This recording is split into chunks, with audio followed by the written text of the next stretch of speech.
क्या सिर्फ किसी नेता का बयान दिखाने से कोई न्यूज़ चैनल मानहानि का दोषी बन जाता है?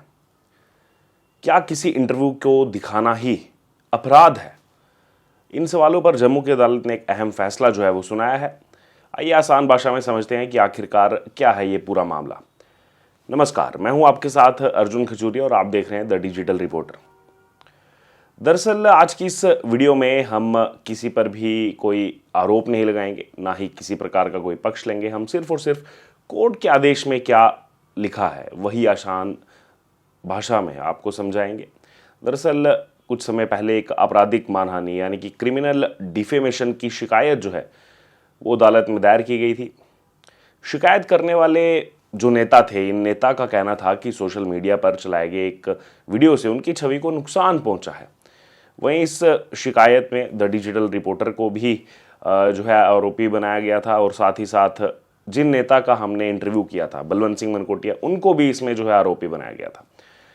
बड़े बड़े आरोप लगाए गए थे इसमें और ये कहा गया था कि किस तरीके से जो है हमारी छवि को नुकसान पहुंचाने की कोशिश की गई है। उन नेता की तरफ से आरोप लगाया गया था बलवंत सिंह मनकोटिया पर। और साथ ही साथ चूंकि मैंने वो इंटरव्यू किया था तो द डिजिटल रिपोर्टर जो न्यूज़ पोर्टल है उसके नाते जो है मेरे पर भी इस तरीके के क्रिमिनल डिफेमेशन का जो है यहाँ पर आरोप लगाया गया था उस नेता की तरफ से। लेकिन अब सच जो है वो सबके सामने आ चुका है। जी हाँ, अब सबसे बड़ा सवाल ये था कि क्या वीडियो में वास्तव में ऐसा कुछ था जिससे कानून के हिसाब से जो है आपराधिक मानहानि का मामला बनता है। वहीं इसी सवाल का जवाब तलाशने के लिए ही अदालत ने पूरे मामले का रिकॉर्ड भी देखा, वीडियो देखी और शिकायत में लगाए गए आरोपों पर भी विचार किया। और कोर्ट ने अपने आदेश में कहा कि जो इसमें नज़र आ रहा है इसमें कोई भी ठोस आधार नहीं मिला है, यानी कि जो हम पर आरोप लगाए गए थे वो आरोप सिद्ध नहीं हुए हैं कि ये मानहानि का मामला बने। अदालत ने यह भी माना कि द डिजिटल रिपोर्टर की भूमिका एक न्यूज़ प्लेटफॉर्म की है जिसने एक राजनेता का राजनीतिक बयान जो है वो रिपोर्ट किया था। इन सभी बातों को ध्यान में रखते हुए अदालत ने इस शिकायत को जो है खारिज कर दिया, यानी इस शिकायत पर जो है आपराधिक कार्रवाई करने का पर्याप्त आधार जो है वो अदालत को नहीं मिल पाया है। और यहाँ पर एक बात समझना बेहद ज़रूरी है कि कोर्ट का फैसला जो है वो हमेशा उस समय उपलब्ध जो रिकॉर्ड हैं, सबूत हैं और कानून के आधार पर ही किया जाता है। इसलिए किसी भी फैसले को जो है तथ्यों के आधार पर ही समझना चाहिए। पत्रकारिता का काम है लोगों तक जानकारी पहुंचाना, जबकि अदालत का काम है ये तय करना कि कानून के हिसाब से मामला बनता है या फिर नहीं। दोनों की अपनी अपनी भूमिका है और हम इस फैसले को सिर्फ एक कोर्ट ऑर्डर के रूप में ही जो है आपके सामने रख रहे हैं। हमारा उद्देश्य किसी भी व्यक्ति, किसी भी राजनीतिक दल या किसी संगठन की आलोचना करना नहीं है, बल्कि किसी को निशाना बनाना नहीं है। बल्कि अगर भविष्य में भी अगर इस तरीके के कोई अदालत के मामले सामने आते हैं तो जो भी आदेश आते हैं उसकी जानकारी पूरी दर्शकों तक पहुंचाना निष्पक्ष तरीके से, यही जो है पत्रकारिता का धर्म भी है।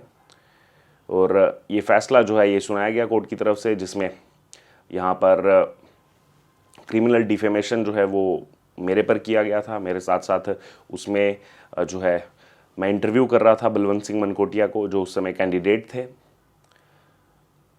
चनैनी कॉन्स्टिट्यूएंसी से चुनाव लड़ रहे थे। उस समय एक इंटरव्यू उनका मैंने किया था। तो उस इंटरव्यू को जो है यहाँ पर ग्राउंड बना करके ये आपराधिक मानहानि का जो है केस किया गया था, क्रिमिनल डिफेमेशन का। और अब आखिरकार सभी तथ्यों को देखते हुए कोर्ट में जो है यहाँ पर बड़ी जीत हासिल हुई है द डिजिटल रिपोर्टर की भी, और साथ ही साथ जिनका हमने इंटरव्यू किया था उन्होंने एक जो है उस पूरे इंटरव्यू में अपनी बात रखी थी। और उस इंटरव्यू को आधार बना करके ही विपक्षी नेता की तरफ से जो है यहाँ पर ये क्रिमिनल डिफेमेशन जो है डाला गया था, जिस पर अब अदालत का फैसला आ गया है। और अदालत ने यहाँ पर सभी चीज़ों को देखते हुए कहा है कि जो आरोप लगाए गए हैं द डिजिटल रिपोर्टर पर, जो आरोप लगाए हैं बलवंत सिंह मनकोटिया पर, जो कि उसमें इंटरव्यू दे रहे थे, मैं वो इंटरव्यू ले रहा था, तो अदालत ने माना है कि ये आरोप जो हैं वो सिद्ध नहीं होते हैं और इस केस को जो है खारिज किया गया है। और कहीं ना कहीं यहाँ पर ये वीडियो बनाने का मकसद जो है किसी को निशाना बनाना नहीं है, बल्कि ये जानकारी जो है दर्शकों तक पहुंचाना है कि पत्रकारिता भी जब हम करते हैं तो किस तरीके से जो अलग तरीके से कहीं से भी प्रेशर क्रिएट किया जाता है। आपराधिक जो है यहाँ पर कोशिश की जाती है कि आपराधिक मामलों में भी जो है इनको किसी न किसी तरीके से संलिप्त किया जा सके, लेकिन देश का संविधान सबसे ऊपर है, देश का कानून सबसे ऊपर है।